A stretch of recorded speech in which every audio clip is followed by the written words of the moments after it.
Selamat malam para netizen dimanapun kita berada. Salam inspirasi bagi kita semua ya. Menarik juga ternyata Adian nilai ya Pilpres di 2024 cuma diikuti Ganjar dan Prabowo, Anies gembos. Kok bisa seperti itu begitu ya?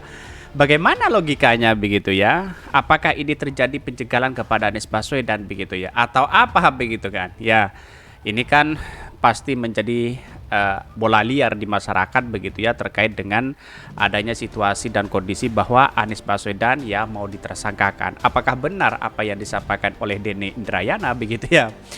Tetapi saya jelas bahwa kalau sudah 1 tahun ya cari kesalahan Anies Baswedan, saya rasa sudah saatnya begitu ya untuk tidak diteruskan atau tidak dilanjutkan. Kenapa begitu kan?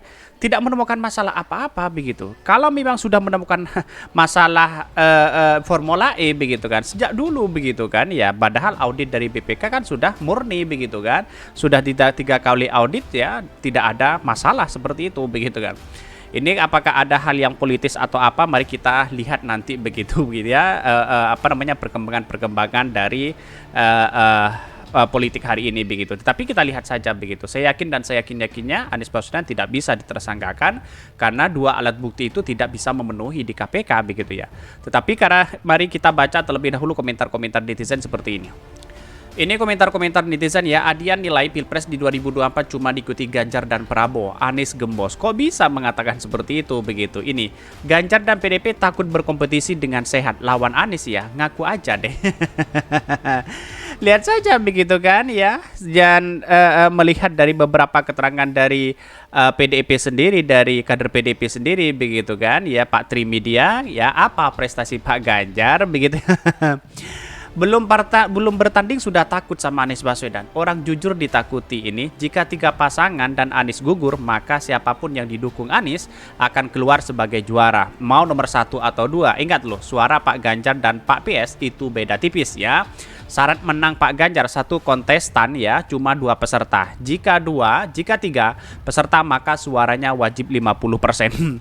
Bisa saja seperti itu begitu. Saya prediksi bahwa Pak Ganjar itu akan nyongsep di situ begitu kan. Kenapa? Karena 3 calon apalagi 4 calon begitu kan. Semoga saja nanti ada 4 calon di situ begitu ya. Bahkan sekarang mah beda, yang Adian pakai jas ama desain ya, beda jauh dengan yang tahun 98. Baru kali ini ada partai yang kadernya mendadak jadi paranormal ya. Saya nggak tahu apakah betul-betul seorang paranormal ya, atau karena panik akan kehilangan kekuasaan. Bisa saja seperti itu begitu kan.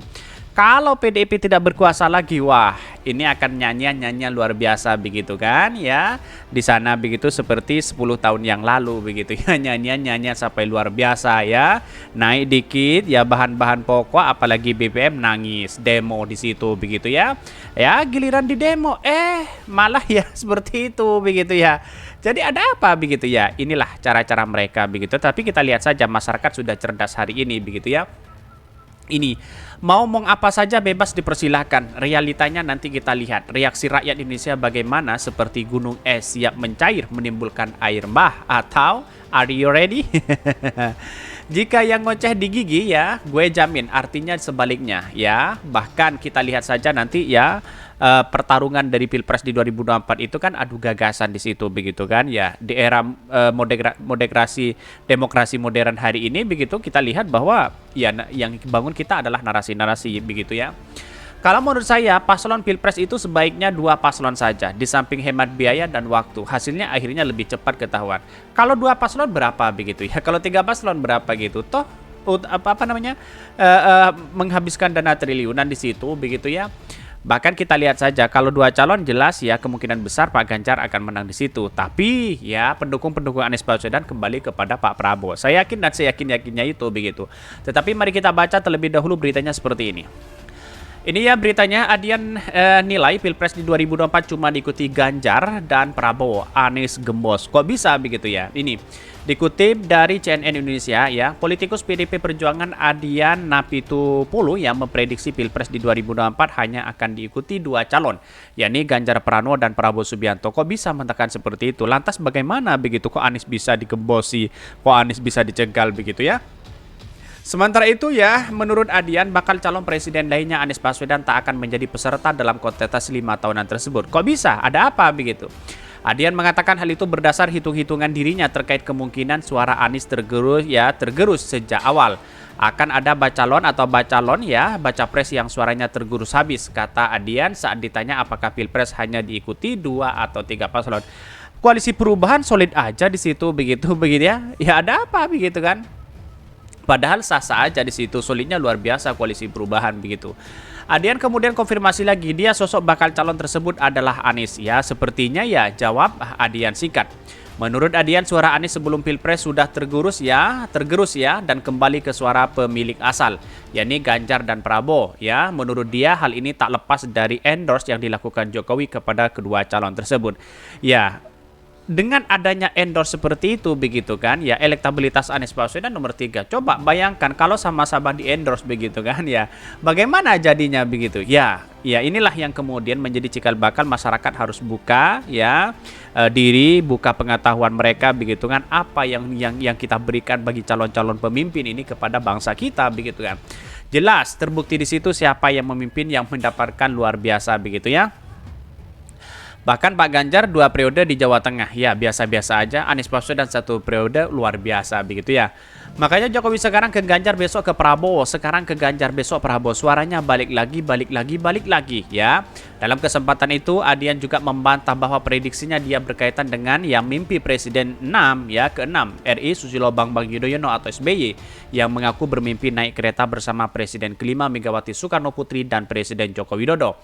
SBY juga Ketua Majelis Tinggi Partai Demokrat itu mengaku menaiki kereta Gajayana ke arah Jawa Tengah dan Jawa Timur. Ia menyebutkan tiket perjalanan kereta dibayari oleh presiden yang terpilih pada Pilpres di 2024. Siapakah mereka begitu ya? Mulanya ia mengaku dijemput Jokowi di kediamannya di Kias untuk selanjutnya menjemput Megawati di kediamannya sebelum mereka bertiga ke stasiun Gambir ya. Sampai di Gambir, SBY melihat Presiden ke-8 RI sudah menunggu dan menyerahkan tiket kereta. SBY mengatakan mimpinya itu tepat sehari usai pertemuan elit Partai Demokrat yang diwakili Agus Harimurti Yudhoyono dan PDIP yang dipimpin oleh Puan Maharani di Senayan. Bahkan usai pertemuan antara AHY dan Puan serta mimpi SBY tersebut nasib Anies maju dalam Pilpres di 2024 jadi sorotan. Pasalnya, Demokrat merupakan salah satu partai koalisi pengusung Anies Baswedan bersama Nasdem dan PKS. Gini kalau gue tuh lebih percaya pada perhitungan dan kalkulasi daripada sibuk menafsirkan mimpi. Kalau gue begitu kan, kata Adian. Bahwa SBY boleh bermimpi itu hak dia, tetapi gue lebih suka pada kalkulasi daripada menafsirkan mimpi itu. Ya kita lihat saja begitu kan, apa yang sebenarnya terjadi begitu ya. Kalau memang benar bahwa Demokrat akan gagal menjadi calon presiden, tentu kegagalannya di mana begitu ya. Ya kalau ada penjagalan dan sebagainya bisa saja itu terjadi kepada siapapun begitu ya.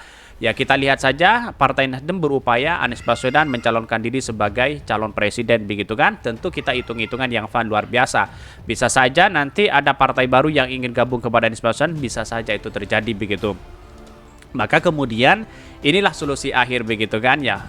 Tapi Pak Ganjar berbagai cara dilakukan begitu kan untuk memenangkan kontestasi ini begitu. Bisa saja sewaktu-waktu bisa ketemu dengan pro dengan Cina, pro dengan negara-negara lain begitu ya, karena pada hakikatnya setiap negara ini kan punya kepentingan tersendiri di situ begitu. Tapi lihat lagi langkahnya bagaimana begitu kan. Kenapa Anies Baswedan yang selalu digembosi sejak dulu begitu kan. Walaupun tidak di-endorse oleh Pak Jokowi, tapi nyatanya Anies Baswedan cukup efektif luar biasa. Mungkin itu yang kami sampaikan, tonton terus channel Horor Podcast Rakyat ini karena ada berita-berita menarik dan viral setiap harinya. Salam para netizen, salam inspirasi bagi kita semua. Jangan lupa di subscribe channel YouTube Horor Podcast Rakyat ini.